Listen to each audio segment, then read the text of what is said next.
Good morning मेरे शेरों। मैं मनीष सिंह आज आप लोग के सामने राम सिंह यादव का जो न्यू बुक आया है उसका सेट नंबर 41 लेके आया हूँ।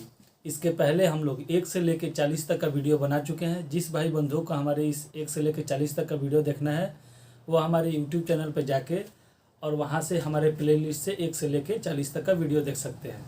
देखिए ये बताना हमेशा ज़रूरी इसलिए रहता है ताकि आपको पता चले कि अगर जो एक सेट नंबर 1 से हमारे साथ जुड़े हैं वो देख चुके होंगे कि जो भी क्वेश्चन बताने का हमारा पैटर्न होता है वह एकदम एक ही फ्लो में होता है। ठीक है, हर एक सेट के लिए हर एक क्वेश्चन के लिए अलग अलग नहीं होता है। ठीक है, इसीलिए हम आपको बार बार ये चीज़ बताते हैं। चलिए, इसके पहले जो भी भाई बंधु हमारे वीडियो के साथ जुड़े हैं उनसे मैं एक बात और बोलना चाहूँगा कि इस वीडियो को ज़्यादा से ज़्यादा लाइक करें, सब्सक्राइब करें और अपने दोस्तों के पास शेयर भी करें। ठीक है, चलिए देखिए, तो आज 31 नंबर क्वेश्चन है वो आपको बोल रहा है कि गुणनखंड ज्ञात करें। x³ - 27 दिया है। ठीक है, तो सबसे 1 मिनट सबसे बड़ी चीज़ क्या है,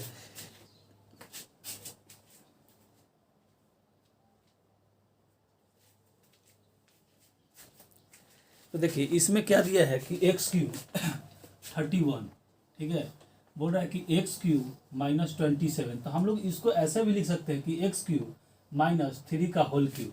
तो हमारा यहाँ से क्या निकल गया कि a³ - b³ और इसका फार्मूला क्या होता है a - b और a² + b² + ab। ठीक है, तो अब हम इस चीज़ को वैल्यू इस यहाँ से पुट करेंगे। तो a की जगह हमारा क्या है, a की जगह x है और b की जगह हमारा क्या है 3 है, तो -3 कर देंगे। और इसके बाद क्या करेंगे x² + 3 का स्क्वायर प्लस 3 और x ए भी दे रहा है तो 3x। तो हमारा आंसर क्या हो जाएगा x - 3 × x² + 9 + 3x। अब ये कुछ लोग क्या होता है कि 3x और 9 इधर उधर कर देते हैं, उससे आपको कोई बात नहीं है, आप कहीं भी लिख सकते हैं प्लस में है तो। ठीक है, चलिए 32 नंबर सवाल। दो संख्याओं का व्युत्क्रम का योग 7/24 है तो पहली संख्या 6 तो दूसरी संख्या क्या होगी। यानी कि कहने का उसका मतलब है कि कोई संख्या, जैसे कि मान लीजिए कि अगर हम पहली संख्या x और दूसरी संख्या अगर y मान रहे, देखिए आपको समझाने के लिए x y मान रहे हैं, नहीं तो x y मानने की भी कोई ज़रूरत नहीं है। ठीक है, तो इसका व्युत्क्रम क्या हो जाएगा, उल्टा हो जाता है। ठीक है, इसका व्युत्क्रम क्या हो जाएगा, उल्टा हो जाएगा। और इसी व्युत्क्रम का x + y का व्युत्क्रम का योग आपको कितना 7/24 दिया है। ठीक है, जिसमें से आपको बोल रहा है कि एक संख्या, मान लीजिए कि इसको या इसको किसी एक को, एक संख्या आपको कितना दिया है 6 के बराबर दिया है, तो यहाँ पे क्या हो जाएगा 1/6 हो जाएगा। ठीक है, तो यहाँ वैल्यू पुट कर लीजिए 1/6 + 1/y = 7/24। तो 1/y = क्या हो जाएगा 7/24 - 1/6। अब इसका एलसीएम लीजिएगा तो 24 × 6 42 - 24। तो ये आपका घट के कितना हो जाएगा 18/24 × 6। 6 से इसको काटेगा 3, इसको काटेगा 8, यानी कि 1/y का वैल्यू आपका 1/8 आ गया। तो y का वैल्यू क्या हो जाएगा 8 हो जाएगा। तो आपका आंसर क्या हो गया 8 हो गया, यानी कि दूसरी संख्या बराबर 8 हो गया। चलिए 33 नंबर 26 का स्क्वायर। देखिए सबसे आसान क्वेश्चन है, अब तो सब लोग बना चुके होंगे। हमने आपको एक शॉर्ट वीडियो भी डाला था कि किसी भी स्क्वायर निकालने के लिए हम लोग क्या करते हैं। देखिए जैसे इसको मान लीजिए a और इसको मान लीजिए b। ठीक है, तो सबसे पहले हम लोग क्या करेंगे b², फिर क्या करेंगे 2ab और फिर क्या करेंगे a²। ठीक है, तो 6 का स्क्वायर करेंगे तो कितना आएगा 36 आएगा। तो इस 36 में से हम लोग क्या करेंगे 6 को लिख लेंगे और 3 हैंड ओवर कर लेंगे। ठीक है, और फिर ab, तो 6 दूनी के 12, 12 दूनी के 24 और 24 और 3 कितना होता है 27। तो 27 का साथ लिख लेंगे। हाँ, अब बच गया क्या 2। ठीक ना, a का स्क्वायर करेंगे तो 2 दूनी के 4 और 4 और 2 6। ठीक है, तो हमारा आंसर कितना हो गया 676। 34 नंबर देखिए, एक मोटरसाइकिल 7,840 रुपये में खरीदी गई तथा 7% लाभ पर बेची गई तो उसका विक्रय मूल्य आपको ज्ञात करने के लिए बोल रहा है। ठीक है,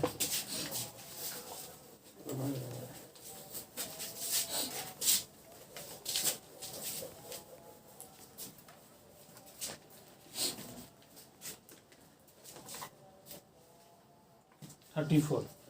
ठीक है, तो देखिए इसमें कर क्या रहा है कि बोल रहा है कि 7% के लाभ पर बेची गई, तो कितना उसका विक्रय मूल्य ज्ञात करना है। तो सीधे सीधे क्या हो जाएगा, आप निकाल सकते हैं यहाँ से विक्रय मूल्य बराबर आपको कितना रुपया दिया है, 7,840 रुपया। आपको कितना परसेंट का, 7% का फायदा हो रहा है, तो आपको कितना हो जाएगा 107 बटा में 100। ठीक है, तो यहाँ से आप मल्टीप्लाई करके आप एक चीज़ निकाल सकते हैं। यहाँ से आप मल्टीप्लाई कर लीजिए और इसको निकाल लीजिए। ठीक है, तो देखिए यहाँ से आपका क्या होगा, 0 से 0 कैंसिल हो गया। अब इसको आप मल्टीप्लाई कीजिएगा तो आपका आंसर आ जाएगा 83,888 और बटा में कितना है 10। तो एक दशमलव क्या करेंगे, 1 0 है तो एक दशमलव के पहले हम लोग क्या, एक अंक के पहले क्या करेंगे, दशमलव बैठा देंगे। ठीक है, चलिए 35 नंबर कर रहा है कि 8 संख्याओं का औसत 21 है। यदि सभी संख्याओं को 8 से गुणज कर दे तो प्राप्त संख्याओं का औसत क्या होगा। तो देखिए थोड़ा सा वो एक्स्ट्रा दिमाग लगाया है, लेकिन आपका आंसर वही होगा। बोला कि 8 संख्याओं का औसत, ठीक है, 8 संख्याओं का औसत आपको कितना दिया है, 21 दिया है।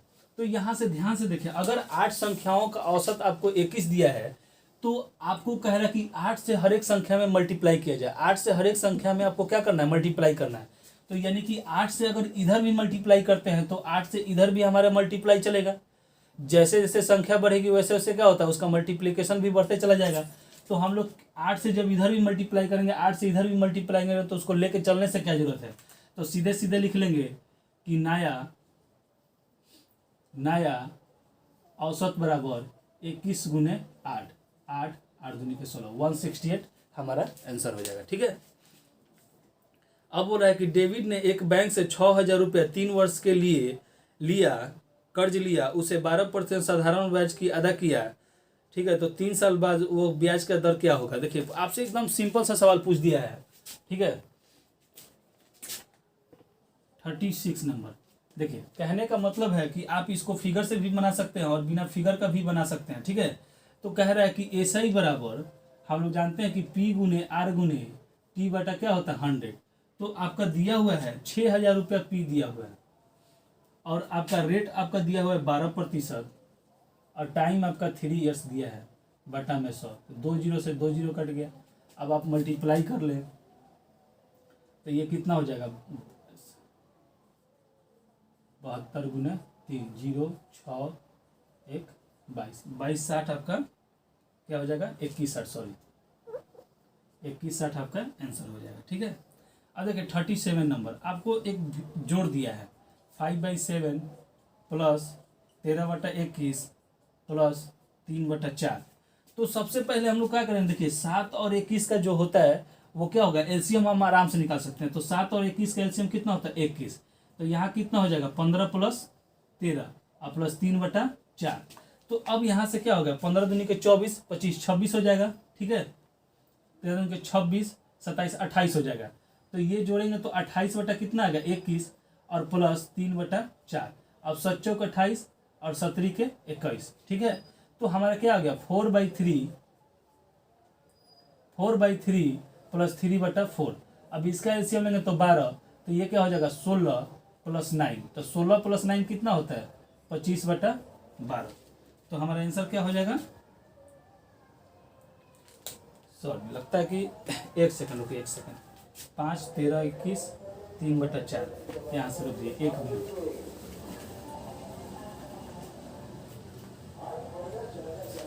अगर इसका एलसीएम कितना हो गया 21 हो गया, तो यहाँ से 3 से मल्टीप्लाई करेंगे 5 में, तो 15 प्लस 13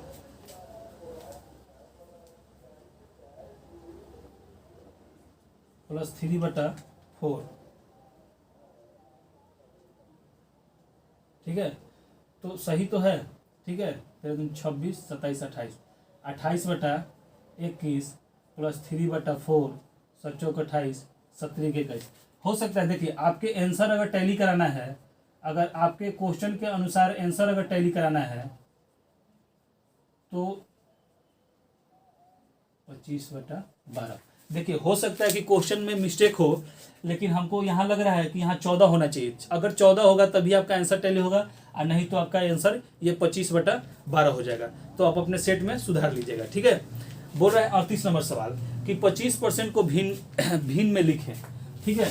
तो देखिए ये हमने परसेंटेज के जो क्लास चलाया था उसमें हमने आपको बताया था कि कैसे भिन्न को परसेंट और परसेंट को भिन्न में बदला जाता है, ठीक है। चलिए, तो क्या कर रहा है कि 25% आपका 38 नंबर सवाल, ठीक है। 25% 25% का मतलब क्या होता है, बटा में 100, 25 चौके 100, ठीक है।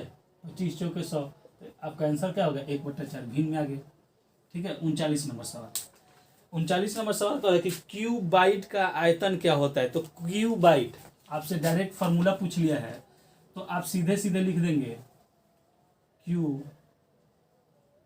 बाइट बराबर L गुने B गुने H, ठीक है। 40 नंबर सवाल आपसे बोल रहा है कि sine square A plus cos square B, नहीं A है, बटा में 2। तो हम लोग जानते हैं कि sine square A plus cos square B क्या होता है, 1 होता है। तो 1/2 हमारा क्या हो जाएगा, आंसर हो जाएगा, ठीक है।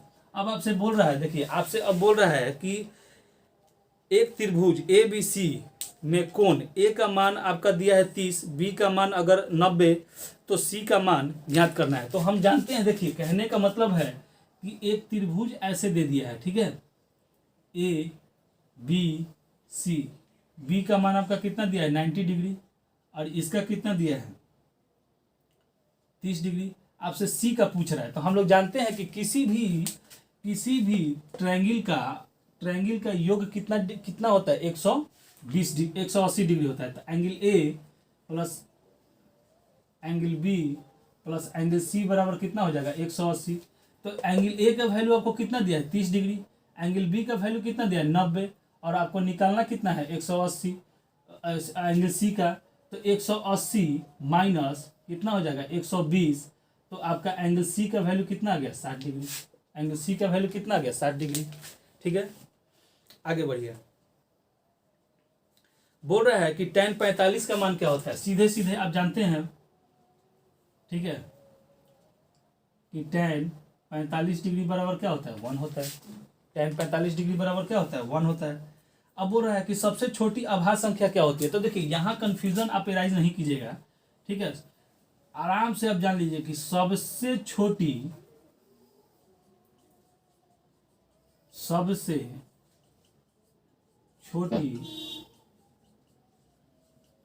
अभाज्य संख्या जो होती है आपका 2 होता है, ठीक है, ना कि 1 होता है, याद कर लीजिए, ठीक है। अब आइए, बोल रहा है कि 2/3 का दशमलव में निरूपित करें, ठीक है, 2/3। तो हम लोग सीधे सीधे देखिए 2/3 का मतलब क्या होता है कि 3 को 2 से डिवाइड करना है ताकि आपको दशमलव में उसको दिखा सके, ठीक है। चलिए, कितना नंबर सवाल है 44। बोल रहा है कि 2/3 को दशमलव में, तो हम लोग क्या करते हैं 3 से 2 को डिवाइड करते हैं। तो यहाँ दशमलव दिए तो ये क्या हो गया 20 हो गया। तो 36 18, फिर 2, फिर 20 किए 6, यानी कि हमारा आंसर क्या हो जाएगा 0.66 आंसर हो जाएगा, ठीक है। 45 नंबर बोल रहा है कि रमेश एक रेडियो 500, देखिए यहाँ पे अब आपको बोल रहा है कि रमेश एक रेडियो 500 रुपये में खरीद कर 250 रुपये में बेच देता है, तो उसका हानि प्रतिशत क्या होगा। सीधी सीधी बात है कि अगर मान के चलिए कि ये पेन अगर आप 10 रुपये में खरीदते हैं और 5 रुपये में बेच देंगे, तो सीधे सीधे इसमें आपको कितना परसेंट का हानि हुआ 50% का, ठीक है। तो 50% का हो गया। तो देखिए करना क्या है कि आपको हानि प्रतिशत निकालने के लिए हम लोग क्या कहते हैं कि विक्रय मूल्य माइनस क्रय मूल्य कर लेते हैं, और क्रय मूल्य को क्या करते हैं नीचे लिख के, और 100 से क्या करते हैं मल्टीप्लाई कर लेते हैं, तो 250। और वैसे सीधे सीधे आप देख सकते हैं कि सीधे क्या कर रहा है वो अधिया में बेच रहा है, तो उसका कितना परसेंट का हानि हो गया 50% का, ठीक है। अब आपसे बोल रहा है 46 नंबर सवाल, एक सीक्वेंस दिया, बोल रहा है कि 98 95 91 डैश वाट। तो यहाँ से यहाँ 2 का, यहाँ से यहाँ 3 का, यहाँ से यहाँ 4 का, और यहाँ से यहाँ क्या कर रहा है 5 का। यानी कि आप देखिए पहले 2 घटा रहा है, फिर 3 घटा रहा है, फिर 4 घटा रहा है, फिर क्या हो रहा है 5 घटा रहा है। तो हम लोग क्या करेंगे 91 माइनस 5 अगर कर देंगे तो हमारा आंसर क्या हो जाएगा 86। ठीक है 86। आगे चलिए, बोला यदि गाय के लिए बछड़ा तो भेड़ के लिए क्या होगा। जी देखिए, अब जिस तरीके से 47 नंबर में गाय के बच्चे को हम लोग क्या कहते हैं बछड़ा कहते हैं। ठीक है, बछड़ा कहते हैं। उसी तरीके से आपसे पूछ रहा है कि भेड़, तो भेड़ के बच्चे को हम लोग क्या कहते हैं मेनन कहते हैं। ठीक है, चलिए अब 48 नंबर सवाल देखिए, संडे SUNDE संडे लिखा है, उसका कोडिंग क्या है YADNUS। ठीक है, तो यानी कि जहां तक इसको देखने से पता चल रहा है कि उसने वो संडे को क्या किया है कि उल्टा क्रम में लिख दिया है। ठीक है, संडे को क्या किया है उल्टा क्रम में लिख दिया है। ठीक है, आपका 48 नंबर SUNDAY। तो यहां से उसने इसको क्या लिखा है YADNUS। तो आपसे पूछ रहा है कि CREATION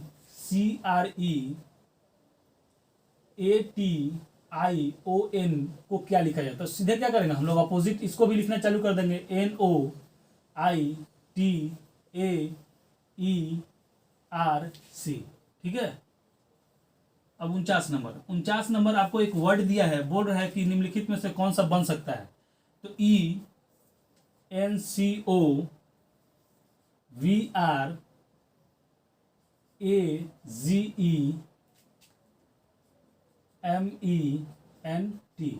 आपसे बोल रहा है कि शब्द बने।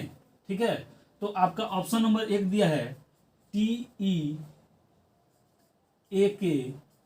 ऑप्शन नंबर बी दिया है NECK, option number C MEAT,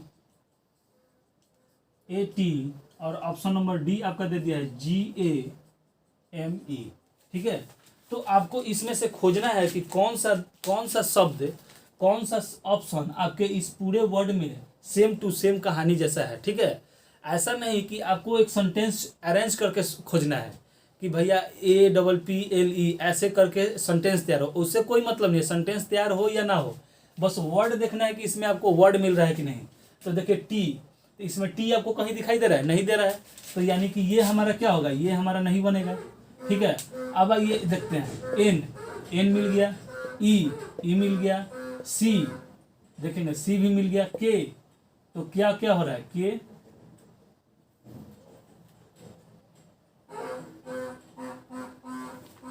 तो के भी आपका क्या है इसमें नहीं है, तो के भी आपका खत्म। ठीक है, अब आइए यहां से एम, ई, ए और टी, तो देखिए सारा वर्ड आपका यहां से मिल गया, तो आपका आंसर क्या हो गया सी। वो आपसे बोल रहा है कि हाँ बन सके, तो आप यहाँ पे क्या हो रहा है, ये आपका सेंटेंस इसमें से पूरा का पूरा टैली हो रहा है, तो आपका आंसर क्या हो जाएगा सी हो जाएगा। ठीक है, अब आइए बोल रहा है कि एक दिन सूर्योदय के तत्काल बाद गंगाधर एक खंभे के सामने खड़ा था, खंभा की छाया ठीक उसके दाईं ओर पड़ रही थी, तो वह दिशा में किस ओर मुंह करके खड़ा है। तो कहने का मतलब देखिए, एक आप पहले इसको डायग्राम बना ले।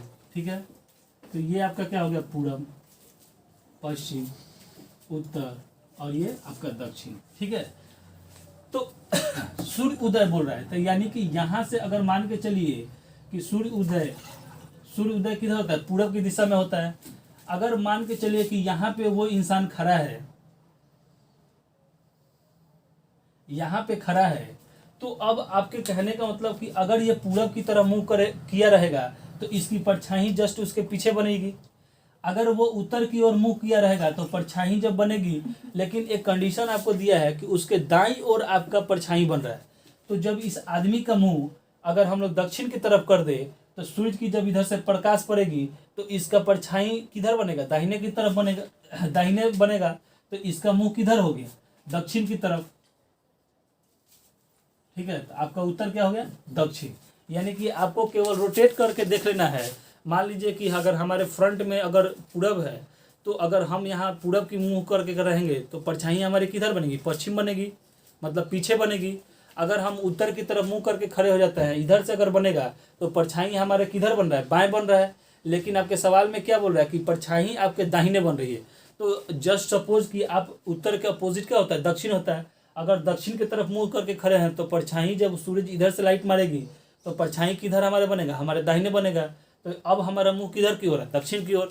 तो यही चीज आपको यहाँ से पूछ रहा है, ठीक है। तो आपका उत्तर किधर हो गया, दक्षिण की ओर हो गया।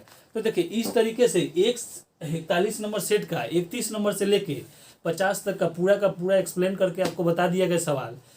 आप लोगों से एक ही चीज़ हम बार बार बोलना चाहें, बार बार बोलते भी और कहते भी हैं कि थोड़ा सा ज़्यादा से ज़्यादा इस वीडियो को लाइक करें, सब्सक्राइब करें और अपने दोस्तों के पास भी शेयर करें। अगर इस वीडियो से आपको फ़ायदा हो रही है तो आगे भी इसको शेयर करें ताकि सारे लोगों को ये चीज़ क्या हो जाए, फ़ायदा हो। ठीक है, चलिए हमारे वीडियो से जुड़ने के लिए बहुत बहुत धन्यवाद।